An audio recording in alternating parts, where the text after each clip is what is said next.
Islamic Research Center. بسم اللہ الرحمن الرحیم. محترم سامعین و ناظرین، دین اسلام قرآن اور صحیح احادیث کو سلف صالحین کے فہم کے مطابق سمجھنے کا نام ہے. یہ بات یاد رہے کہ ہم اس وقت تک شرک، بدعت اور خرافات سے بچ نہیں سکتے جب تک ہم صحیح احادیث کا اہتمام نہ کر لیں. یہی وجہ ہے کہ ائمہ محدثین نے رسول اللہ صلی اللہ علیہ وسلم کی احادیث کی صحت کی خاطر، آپ کی احادیث کی تحقیق کی خاطر اپنی زندگیوں کو صرف کر دیا. انہوں نے دو چیزوں پر محنت کی. پہلی چیز کہ جس لفظ کی نسبت اللہ کے رسول صلی اللہ علیہ وسلم کی طرف کی گئی، کیا وہ نسبت ثابت بھی ہے یا نہیں.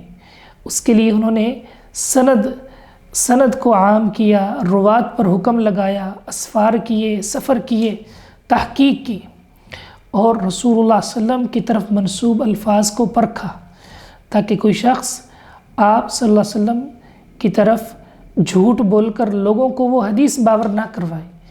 تو انہوں نے جھوٹوں کو پکڑا اور محمد الرسول اللہ صلی اللہ علیہ وسلم کے الفاظ کی حفاظت کی.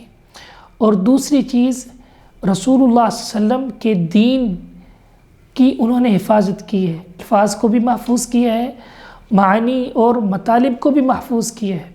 دونوں چیزوں کی حفاظت کی ہے اور اس کے لیے انہوں نے اپنی زندگیوں کو صرف کر دیا ہے. اللہ رب العزت ان کو اس کا بہترین بدلہ دے. تو یاد رکھیے، اس وقت تک ہم بدعت، گمراہی، ضلالت، خرافات سے نہیں بچ سکتے جب تک ہم صحیح احادیث کا اہتمام نہ کر لیں. اور بدعت کا جو راستہ ہے وہ یہی ہے کہ جب تحقیق نہ کی جائے اور ہر سنی سنائی بات کو دین سمجھ لیا جائے اور اس کو محدثین پر پیش نہ کیا جائے. تو یاد رکھیے، آج کے اس مجلس میں جو آپ سے اہم موضوع ڈسکس کرنا ہے وہ یہ ہے کہ بعض لوگ وضو کے دوران گردن کا مسح وہ کرتے ہیں، الٹے ہاتھوں سے گردن کا مسح کرتے ہیں. کیا یہ مسح کرنا رسول اللہ صلی اللہ علیہ وسلم کی صحیح احادیث سے ثابت ہے؟ تو یہ بات یاد رہے کہ محمد الرسول اللہ صلی اللہ علیہ وسلم کے وضو کا مکمل طریقہ احادیث کی کتب میں موجود ہے. صحیح بخاری میں موجود ہے، سنن ابی داؤد، نسائی. حدیث کی جو اتھینٹک کتابیں ہیں، معتبر ذرائع سے ہمارے پاس پہنچی ہیں، ان میں موجود ہے. صحابہ کرام نے بیان کیا ہے، عبداللہ بن عباس نے بیان کیا ہے، سیدنا عثمان، سیدنا علی اور دیگر اصحاب نے اس کو نقل کیا ہے.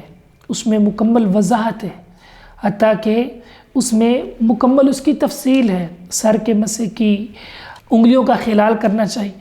تو اس میں گردن کے مسح کا ذکر نہیں ہے. حدیث میں جو الفاظ ہیں، حتیٰ ذهب بهما الى کفاہ، کہ رسول اللہ صلی اللہ علیہ وسلم نے اپنے سر کا مسح آگے سے شروع کیا اور گدی تک لے گئے، پھر گدی سے واپس اسی جگہ لے آئے جہاں سے محمد رسول اللہ صلی اللہ علیہ وسلم نے شروع کیا. تو گردن کا مسح نہیں کیا، گدی تک کیا ہے. تو گدی کا معنی گردن کر لینا اور گردن کے ساتھ ہی مسح کر لینا، یہ درست بات نہیں ہے، یہ بہت بڑا مغالطہ ہے. اس حوالے سے جو بھی احادیث پیش کی جاتی ہیں وہ سند کے اعتبار سے ثابت نہیں ہے. پہلی حدیث جو دیلمی میں ہے اور اسی طرح مسند احمد میں ہے کہ رسول اللہ صلی اللہ علیہ وسلم نے فرمایا، من توضا، جس نے وضو کیا، ومسح علی عنقہ، اور اپنی گردن پر جو مسح کیا، تو اللہ تعالیٰ قیامت کے دن اسے جہنم کی آگ سے بچائے گا، توک سے بچائے گا.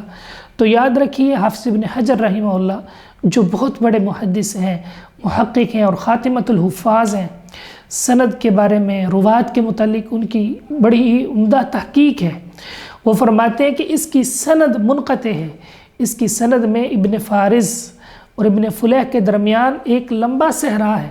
معنی یہ ہے کہ منقطع ہے، سند ثابت نہیں.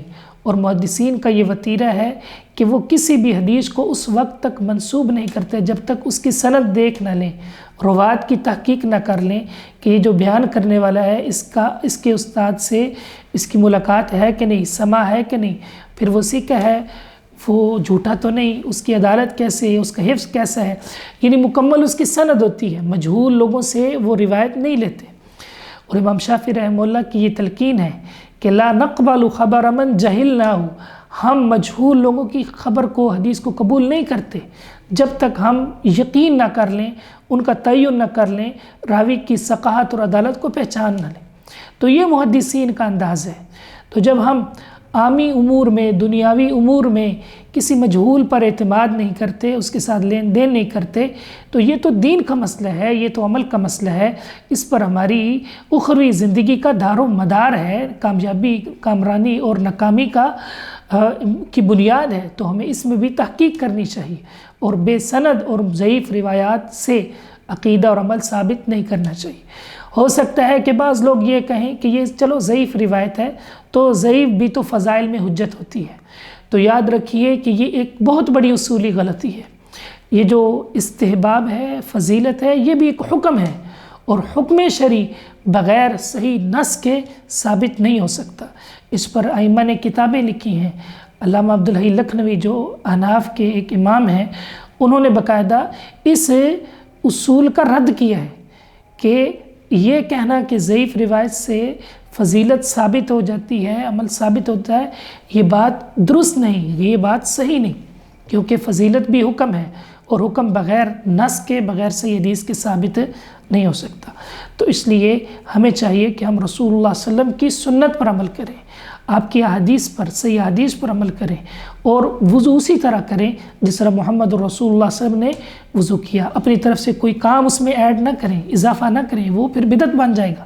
عبداللہ بن عمر کا مشہور وہ اثر ہے صحیح سنن ابی داود میں صحیح سند کے ساتھ، کہ ان کے پہلو میں ایک شخص نے چھینک ماری اور کہا الحمدللہ والسلام علی رسول اللہ، تو انہوں نے کہا کہ میں بھی اللہ کے رسول صلی اللہ علیہ وسلم پر سلام کہنے کا قائل ہوں، لیکن یہاں پر آپ صلی اللہ علیہ وسلم کی تعلیم جو ہے وہ صرف الحمدللہ علی کل حال ہے، والسلام علی رسول اللہ یہاں کی تعلیم نہیں ہے، اس موقع کی تعلیم نہیں ہے۔ تو اس لیے دین میں اپنی طرف سے کوئی بھی عمل ایڈ نہیں کرنا چاہیے، صحیح حدیث پر اہتمام کرنا چاہیے۔ اللہ رب العزت سے دعا ہے کہ وہ ہمیں صحیح احادیث پر عمل پیرا ہونے کی توفیق عطا فرمائے۔